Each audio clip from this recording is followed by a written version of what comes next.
Hey everybody, it's Charlotte here again. I hope you guys are having a really great day and night, whatever time of the day it is for you. I always hope you're having a nice one. So today's video, I wanted to talk to you guys in my own language, best that I can. Kasi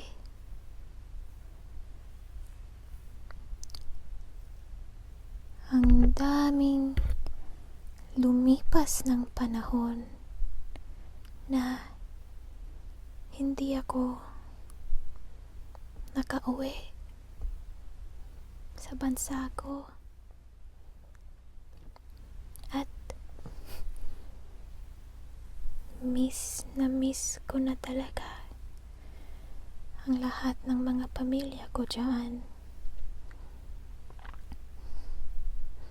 Pasensya na ha kung totoong Pilipino ka at naiintindihan mo ko. Talagang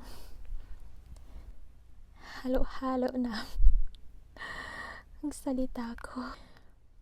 Mayroong Tagalog, mayroong Bicol, at saka kunting Cebuano.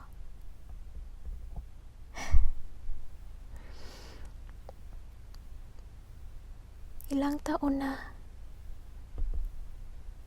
hindi ko nakita mga pamilya ko.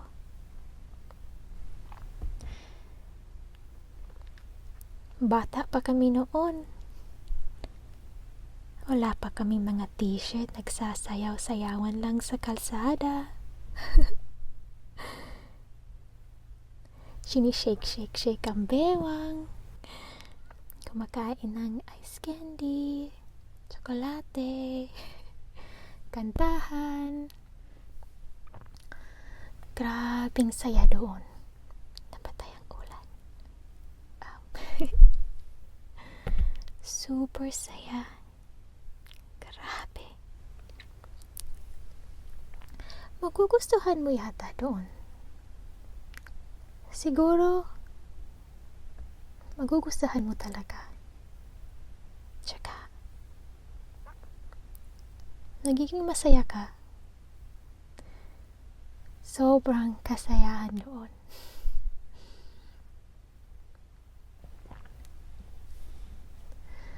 Dami kong pamilya doon. Oo, grabe. Yung mama ko, 1, 2, 3, 4, 5, 6 ang mga kapatid niya. Tsaka ang tatay ko, 1, 2, 3, 4, 5, 6, 7, 8, 9, 10, 12 kapatid niya. Doon pa rin sa Pilipinas. Pero yung iba, umalis na din. Pero ibig sabihin, ang dami-dami kong pinsan doon. Sobra. At ang mga pinsan ko, sobrang mabait sila. Ang tawag nila sa akin, "Hay, huwag niya sabihin ha." Ang tawag nila sa akin, balot. Alam mo ang ibig sabihin ng balot? Siyempre, alam mo. Ay, yung balot, yung, ano ba yung tawag doon? Hindi chicken. Yung baby pa siya. Tsaka, parang nag-grow pa sa itlog. Tapos, Yung munting ready na siya mag-hatch pa, ka-embryo pa. So, hindi naman ready. Pero, yung embryo na siya, niluluto na siya. Ay, sana hindi niyo ako naiintindihan, ha? Baka hindi na ito relaxing para sa inyo.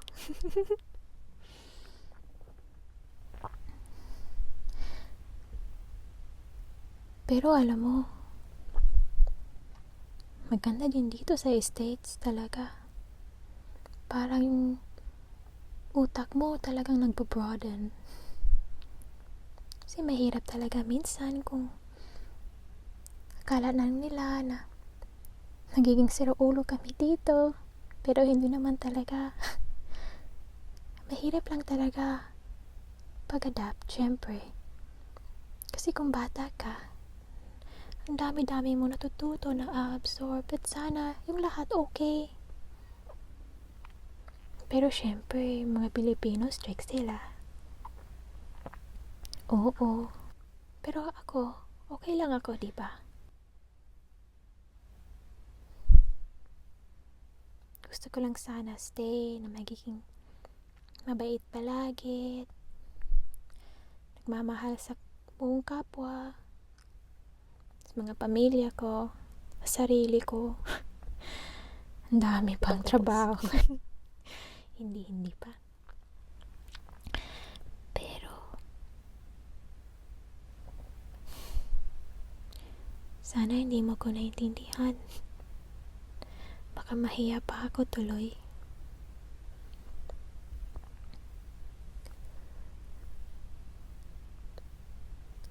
Gusto mong marinig ng kanta? Kantahan lang tayo, ha? Okay.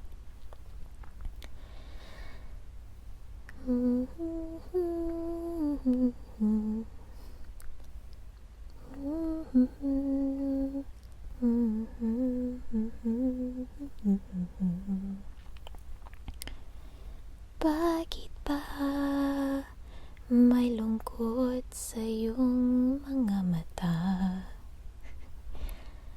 Bakit ba may lungkot sa iyong mga mata? Ako kaya'y matutulog makapiling sinta.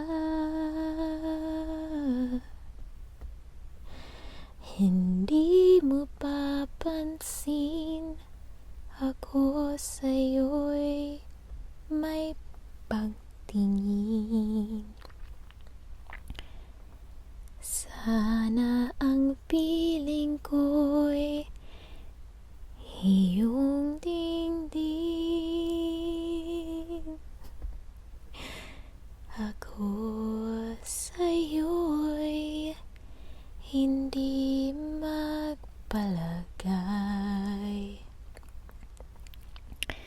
Kapag ang tulog ko'y malulumbay, sana ay pagkaingatan mo ito at wag sanang lumipas ang pangako.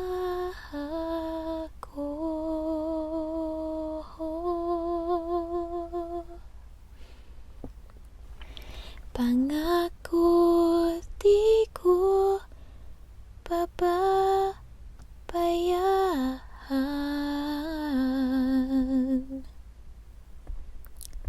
Pangako hindi ka na mag-iisa. Pangako magmula ngayon'y tayong dalawa.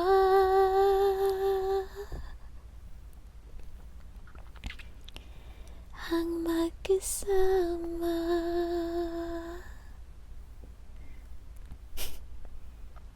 Walang practice. Mahaba yung kanta na yan, pero grabing ganda.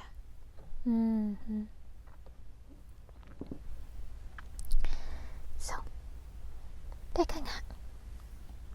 May glasses ako. Tingnan mo.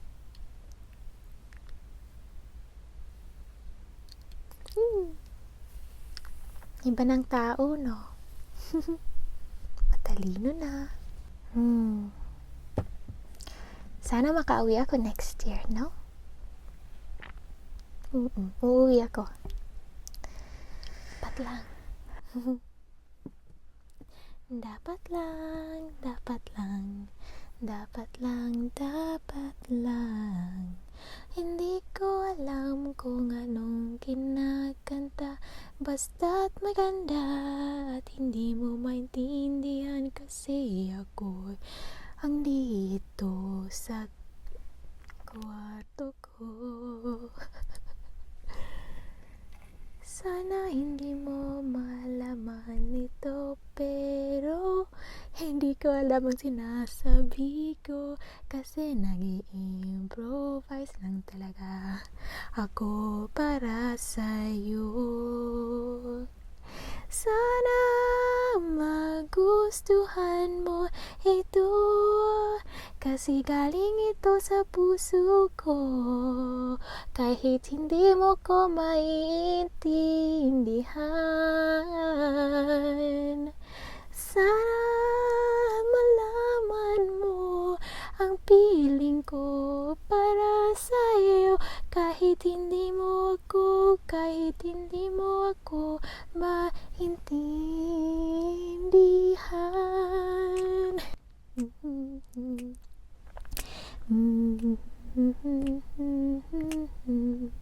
Ito lang ako sa kwarto ko, walang alam ako nandito except ako at ikaw. Baka kung malaman pa ng pamilya ko, tatawa na ako, tarantado ako. Dapat walang malaman. Kasi improvisyo lang ito para sa'yo. Huwag mo sabihin sa iba at sana hindi mo ipapa-translate dito. Don't get this translated. Yan ang sinasabi ko sa'yo.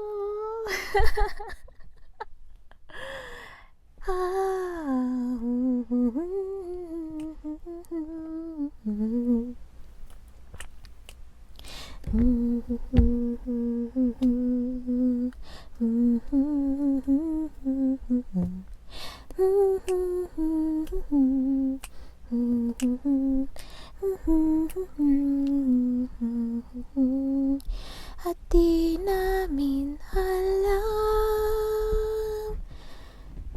kung nasaan ako. Oh, tama na. Okay na ba yan? Sige.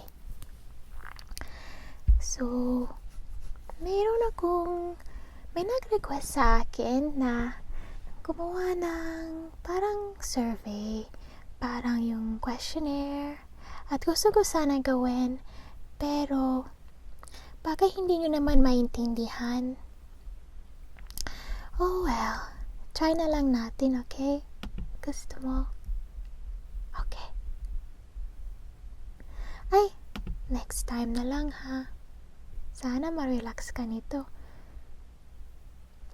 Baka gusto mo sana maintindihan ang sasabihin ko, no?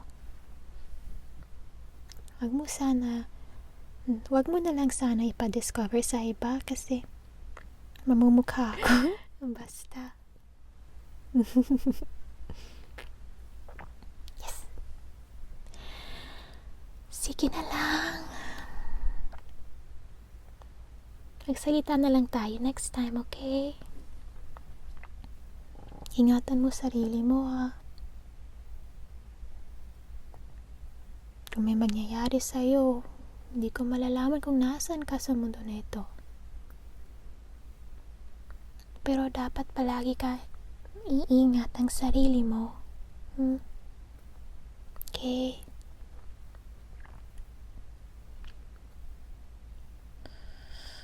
palaging dapat nagmamahalan sa lahat ng alam mo, mga tao, kapwa, pamilya, kaibigan. Mahirap na talaga. Mahirap na talaga. So, ingat ka palagi. Okay. At saka, magsalita na lang tayo dito sa baba. Kung maintindahan mo ako, sige, magtagalog na lang tayo. Pero alam mo naman ang sabi ng classmate ko, trying hard lang ako. True naman. Long time na ako hindi nakauwi, sabi ko sa'yo. Mga 20 years. Nakavisit ako, pero hindi naman yung pag-uwi para mag-stay, tsaka para learn, magtuto ng language na naman. Ang kalimutan ko, pero sana okay lang din para sa iyo. Sige na lang. Uwi na ako Saka na lang tayo magsalita. Good night. Don't let the bed bugs bite. O sige. Bye na lang.